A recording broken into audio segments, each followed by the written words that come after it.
Hello दोस्तों, कैसे हैं आप सब लोग।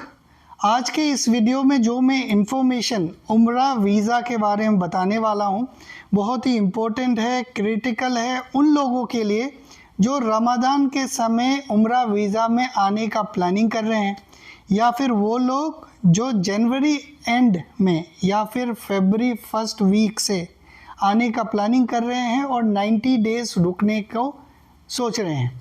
वीडियो को आप कंप्लीट देखिएगा क्योंकि मैं आपको इसमें इम्पोर्टेंट डेट्स बताऊंगा। लास्ट एंट्री क्या हो सकता है उम्रा वीज़ा में, लास्ट एग्ज़िट क्या हो सकता है और क्या क्या चैलेंजेस अभी आने वाले दिनों में आ सकते हैं उम्रा वीज़ा इशू करने के लिए।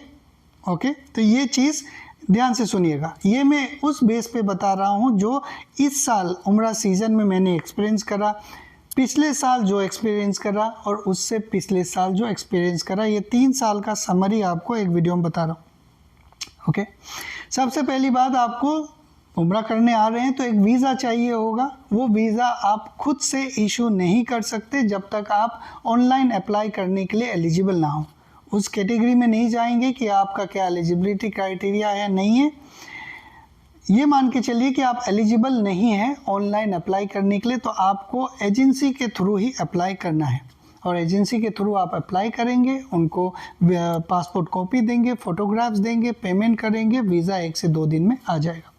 लेकिन जैसे जैसे रमज़ान नज़दीक आता है वैसे वैसे चैलेंजेस बढ़ने लगते हैं वीज़ा इशुएंस के लिए।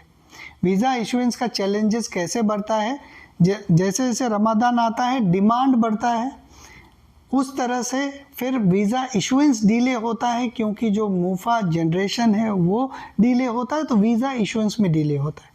और जैसे जैसे नज़दीक आता है रमज़ान तो एक और चीज़ आपको देखने को मिलेगा कि हर एक कंट्री में per day visa issuance limited कर देता है कि इस कंट्री में 1000 ही वीज़ा पर डे इशू होगा, या फिर इस एजेंसी को जिनके पास भी अप्रूवल है वो अपने आईडी से पर डे इतना ही वीज़ा इशू कर सकते हैं। ये लिमिटेशन लागू हो जाता है।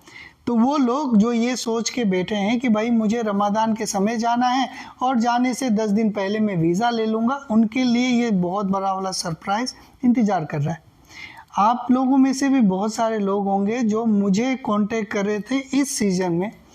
जो उम्रा वीज़ा का दाम कुछ होता है उसका दुगुना पैसा एडवांस में दे के कि भाई कहीं से वीज़ा मिलेगा मुझे लेके दीजिए, नहीं मैं नहीं दे सकता हूँ, नहीं आप लेके दीजिए, आप पैसा रख लीजिए, अगर होगा तो ठीक, नहीं होगा तो ठीक, इस तरह से कर रहे थे।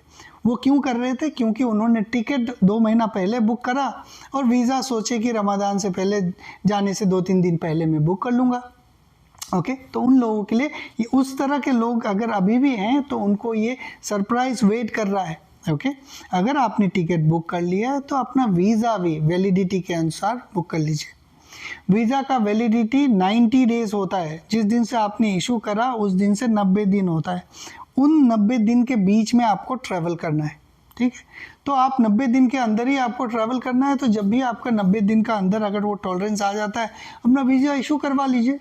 कई लोगों को ये लगता है कि जब मैं एडवर्टाइज़ करता हूँ इस चीज़ को कि भाई ये बोल रहा है मतलब इसको एप्लीकेशन सबमिट करो, क्योंकि मैं भी ये वीज़ा इशुएंस का काम करता हूँ, तो ऐसा नहीं लगना चाहिए लोगों के भाई इनको बोल रहा है। आपको किसी से भी इशू करवाना है तो आप कर सकते हैं, लेकिन जो मैंने टाइमलाइन बोला है उसका ध्यान रखिएगा।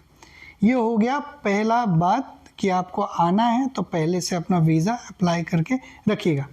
दूसरा सवाल जब लोग मुझसे ये पूछते हैं कि पहले हम टिकट लें या फिर हम वीज़ा लें, मुझे उनके मतलब प्लानिंग पे थोड़ा सा डाउट भी होता है कि इस तरह के सवाल कोई नॉर्मल आदमी कैसा पूछ सकता है। भाई पहले आप वीज़ा लेंगे इसके बाद टिकट लेंगे, पहले आप वीज़ा इंश्योर करेंगे, एंट्री डॉक्यूमेंट उस कंट्री का इंश्योर करेंगे, तब फ्लाइट बुक करेंगे। लेकिन यहाँ अपोजिट ही होता है, लोग पहले टिकट बुक कर लेते हैं, इसके बाद लास्ट फोन में जाते हैं कि भाई मुझे परसों तो ट्रैवल करना है, आप मुझे वीज़ा दे दीजिए। इस तरह के अप्रोच अवॉइड कीजिए, पहले वीज़ा लीजिए फिर आप अपना टिकट लीजिए।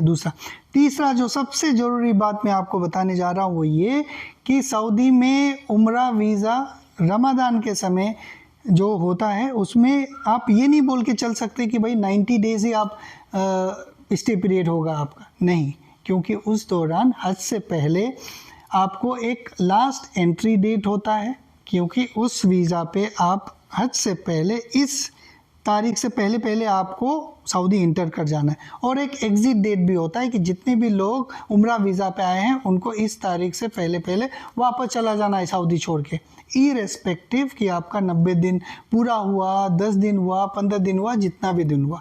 वो कौन सा डेट है मैं आपको बताता हूँ। ये डेट बताने का मतलब ये भी है कि आप प्लान करिए अपना उसी हिसाब से।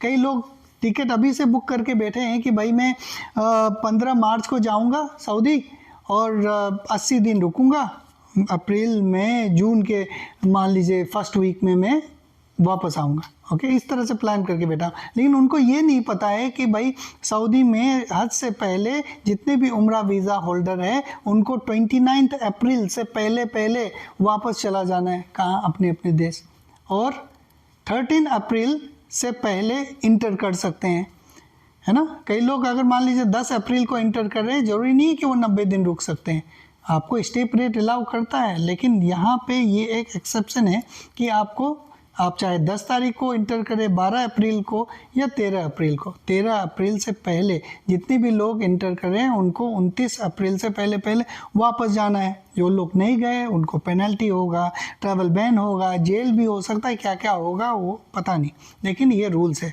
अब मैं इतना कॉन्फिडेंस के साथ कैसे बोल रहा हूँ ये डेट को।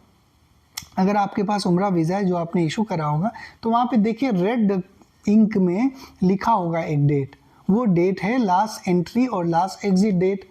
ओके, पहले वीज़ा में जो भी वीज़ा 1 जनवरी 2024 1 जनवरी 2024 से पहले इशू हुआ वहाँ ये डेट नहीं लिखा हुआ रहता है, लेकिन इस बार 1 जनवरी 2024 से ये डेट लिखना शुरू हुआ है ताकि आदमी को पहले से ही पता चले कि भाई लास्ट एंट्री और लास्ट एग्जिट डेट क्या है। तो आप लोग उसी हिसाब से प्लान कीजिएगा। और बाकी जो भी लोग सऊदी आने वाले हैं उम्रा वीज़ा में, उनके साथ शेयर कीजिए। अगर आपको वीज़ा लेना है मुझसे कांटेक्ट कर सकते हैं, व्हाट्सअप नंबर आपको डिस्क्रिप्शन में। मुझसे लेना है, किसी और से लेना है, किसी से भी लेना है लीजिए, लेकिन एडवांस में प्लान कीजिए। मैं जो एप्लीकेंट सेलेक्ट करता हूँ बहुत सेलेक्टिव एप्लीकेंट का ही वीज़ा एक्सेप्ट करता हूँ, क्योंकि बहुत सारे लोग ऐसे होते हैं जिनका मुझे ये इंट्यूशन रहता है कि भाई वो ओवर स्टे कर सकते हैं।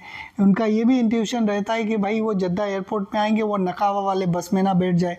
तो बहुत सारे फैक्टर्स को ध्यान में रखना पड़ता है। ओके, तो आज के इस वीडियो में इतना ही। जिन लोगों ने वीडियो कंप्लीट देखा उनका कोई सवाल नहीं होगा, जिन लोगों ने अगर वीडियो नहीं देखा है उनका यही सवाल होगा जो मैंने वीडियो में एक्सप्लेन करा है। उनको मैं बिल्कुल भी व्हाट्सएप में जवाब नहीं दूंगा, चाहे उनको अच्छा लगे या बुरा लगे। तो आप लोग अपना ख्याल रखिए। Thank you very much.